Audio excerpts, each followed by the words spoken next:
नमस्ते दोस्तों, मेरे YouTube चैनल में आपका बहुत बहुत स्वागत है। आज के वीडियो में हम छठ मैया की कथा सुनेंगे।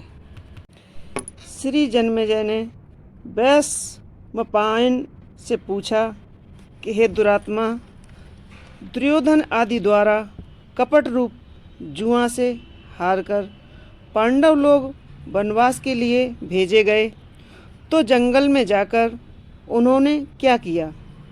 वैशंपायन जी बोले कि हे जन्मेजय, सुनो, वे पांडव पुत्र पांडव लोग अत्यंत दुखी होकर दुख सागर में डूबे हुए वनवास के लिए घोर जंगल में जाकर दुख और चिंता से चिंतित हो रहने लगे।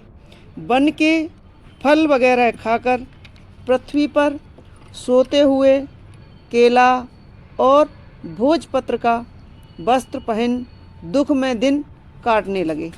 राजपुत्री सुख को भोगने वाली पतिव्रता धर्म को पालती हुई गजगामिनी मृगनयनी द्रौपदी भी पतियों के साथ वन को गई थी।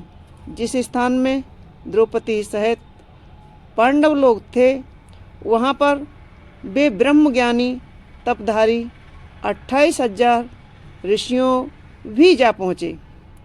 ऋषियों को आए हुए जानकर महाराज युधिष्ठिर अत्यंत चिंता से घबरा उठे कि इन महात्माओं को भोजन के लिए क्या प्रबंध करें।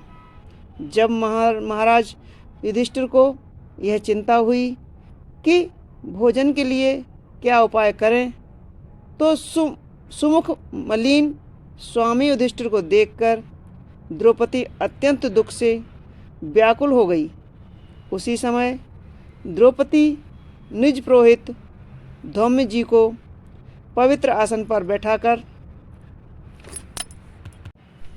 प्रदक्षिणा कर आनंद पूर्वक नमस्कार करके नेत्रों में आंसू भरकर कुल धर्म रक्षक द्रौपदी प्रेम पूर्वक गदगद वचन बोली कि हे धौम्य जी, हे धौम्य, हे महाभाग, इन दुखित पांडव पुत्रों को देखो। हे नाथ, इनके दुखों को देखकर क्या आपका हृदय दुखी नहीं होता है? दुख निवारण के लिए कोई व्रत मुझे कहिए, जिससे इनका दुख दूर होवे। थोड़े ही उपाय से प्रत्यक्ष महान पुण्य को देने वाला व्रत कहिए, जिससे हमारे स्वामी पृथ्वी के ऊपर सुखी रहें और शत्रुओं का नाश होवे एवं निज राजलक्ष्मी वापस मिले और इस समय हमारे यहाँ आए हुए ऋषियों को दूध पीने को मिल जावे। हे महाभाग, हे महाविभो, ऐसा कोई उपाय हमें बताइए। वैशंपायन जी जन्मेजय से कहने लगे कि हे जन्मेजय, ब्राह्मणों में श्रेष्ठ महाराज धौम्य जी ने द्रौपदी के वचनों को सुनकर प्रसन्न होकर ध्यान धरकर द्रौपदी से कहने लगे कि हे राजपुत्री द्रौपदी, एक उत्तम व्रत का मैं वर्णन करता हूँ, तुम ध्यानपूर्वक सुनो। जिस व्रत को सुनकर प्राचीन समय में नाग कन्या की शिक्षा से सुकन्या ने किया था, उसी व्रत को मैं तुम्हारे सामने वर्णन करता हूँ। वह व्रत अनेक विघ्नों को शांत करने वाला है। उसी व्रत को तुम भी करो, तुम्हारा सब दुख दूर होगा। धौम्य जी के ऐसे कहने पर हाथ जोड़कर द्रौपदी बोली कि हे विप्र, वह व्रत कैसा है और उसकी क्या विधि है, कैसे करना चाहिए, उस व्रत में किसका पूजन किया जाता है और उस व्रत को किसने किया है, किस हेतु किया जाता है। हे महाभाग, हे शरणागत वत्सल, मेरे इस सब संशय को आप दूर कीजिए। द्रौपदी के ऐसे वचनों को सुनकर धौम्य जी ने कहा, हे महाभागे, स्त्रियों में तुम महालक्ष्मी हो कि संसार के कल्याण हेतु इस व्रत को पूछा है। मैं तुम्हारे सामने विधि पूर्वक वर्णन करता हूँ। तुम मन चित्त स्थिर कर सुनो। उस व्रत का नाम छठ व्रत है। उसमें सूर्य देव का पूजन किया जाता है। महान विघ्नों को नष्ट कर शांति देने वाला है। और जो तुमने पूछा कि किसने किया, वह भी तुम्हारे सामने कहता हूँ। तुम ध्यानपूर्वक सुनो। सतयुग में सरियाती नामक एक महान राजा थे। उनकी 1000 स्त्रियां थीं, जिससे एक ही कन्या उत्पन्न हुई। उस राजा को कन्या को छोड़कर दूसरी संतान न थी, इसलिए वह कन्या राजा को अति प्रिय थी और वह पिता के घर में ही उत्तरोत्तर दिन दूना रात चौगनी बढ़ने लगी। कुछ दिनों के बाद वह कन्या चंद्रमुखी, कमलनयनी और कुंभ स्तनी होती हुई युवा अवस्था को प्राप्त हुई। बाल्यावस्था में ही वह कन्या पिता को प्राणों से भी प्रिय थी। इस पृथ्वी लोक में उसके सहज दूसरी कोई ऐसी कन्या न थी कि जिसको हमने देखा हो। इसी से उसका सुकन्या नाम पड़ा। एक समय राजा सरियाती शिकार के लिए मंत्री, सेना, बड़े बड़े योद्धाओं और पुरोहितों को संग लेकर जंगल में गए। शिकार खेलने के निमित्त राजा को जंगल में वास करते हुए 10 रोज व्यतीत हो गए। राजा सरियाती दिन में शिकार खेलते थे, रात्रि में स्त्रियों के साथ जंगल में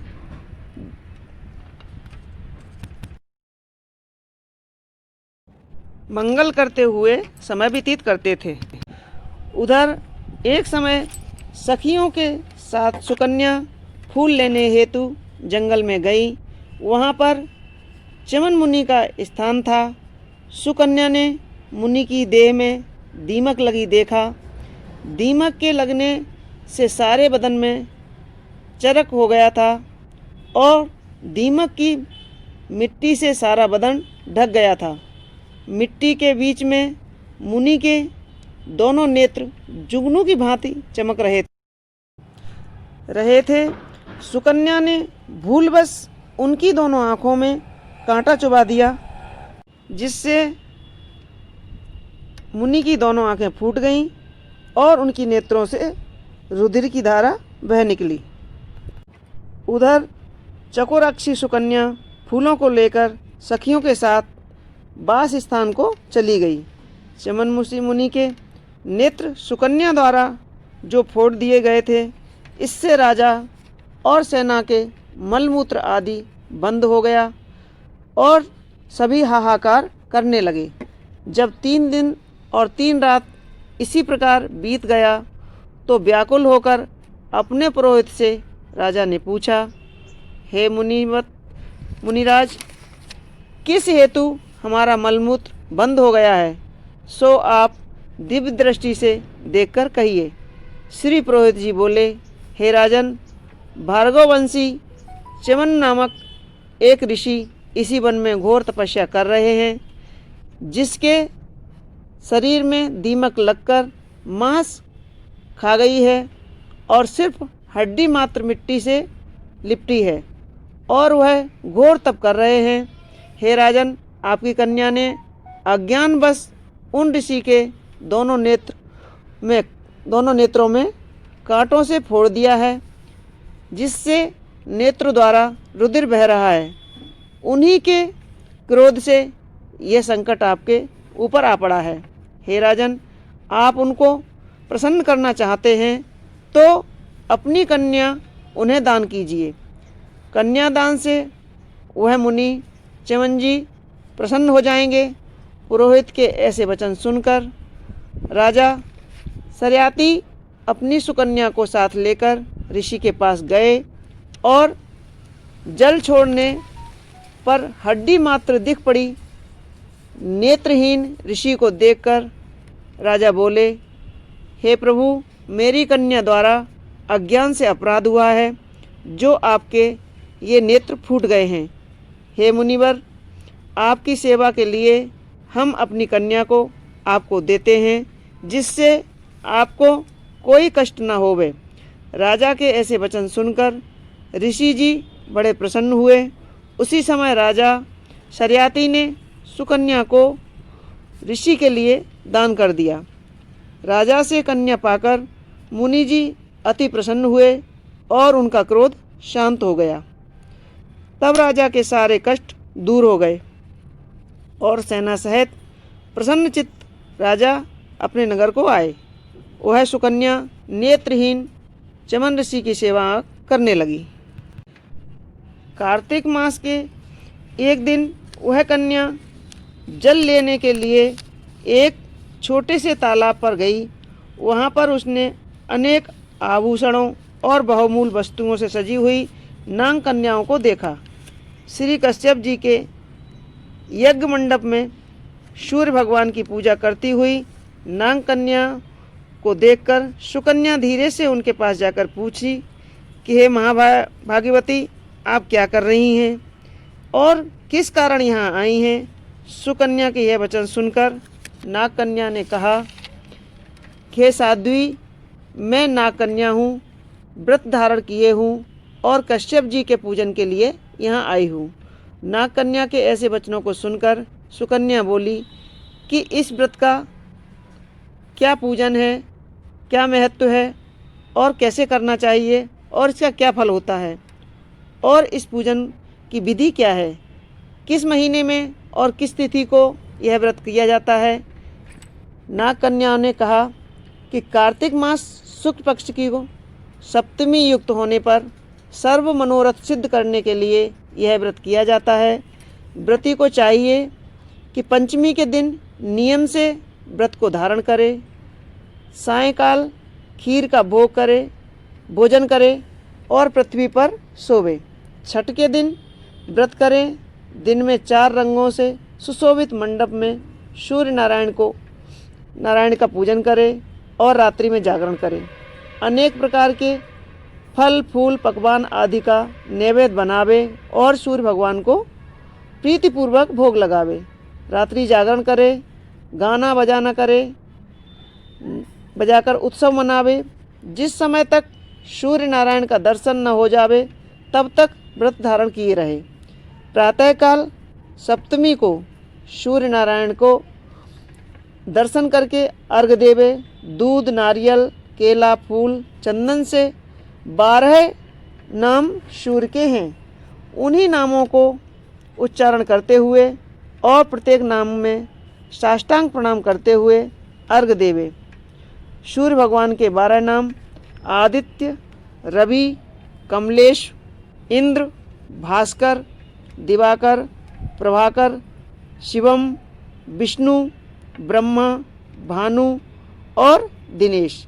इन्हीं 12 नामों का उच्चारण करते हुए कहें कि हे सूर्य नारायण, आपको नमस्कार है।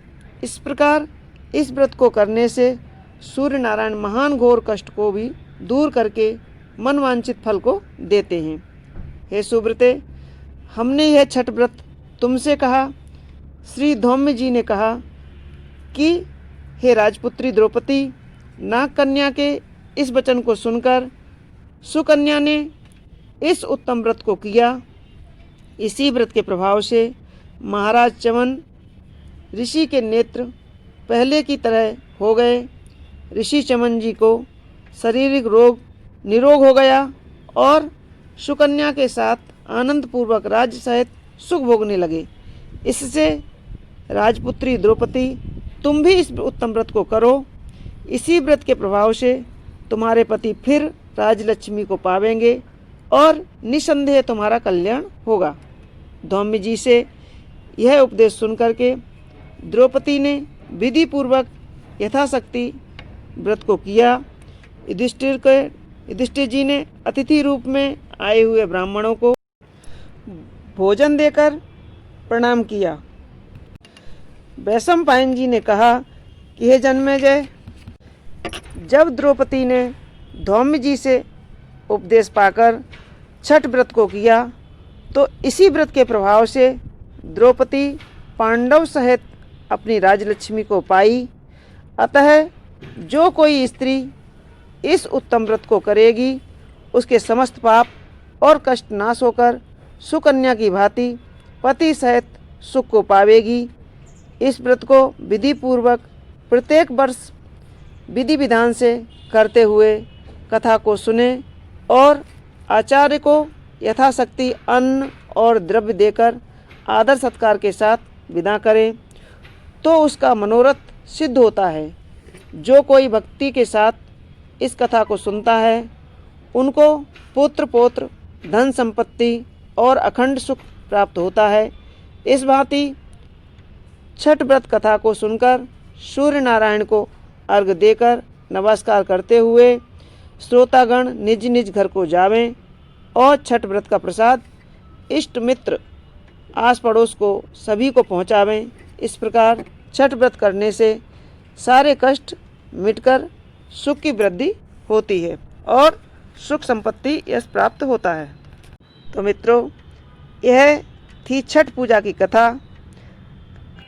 हमारी कथा कैसी लगी हमें कमेंट्स बॉक्स में अवश्य लिखें और हमारे वीडियो को लाइक करें, शेयर करें और सब्सक्राइब करें। धन्यवाद।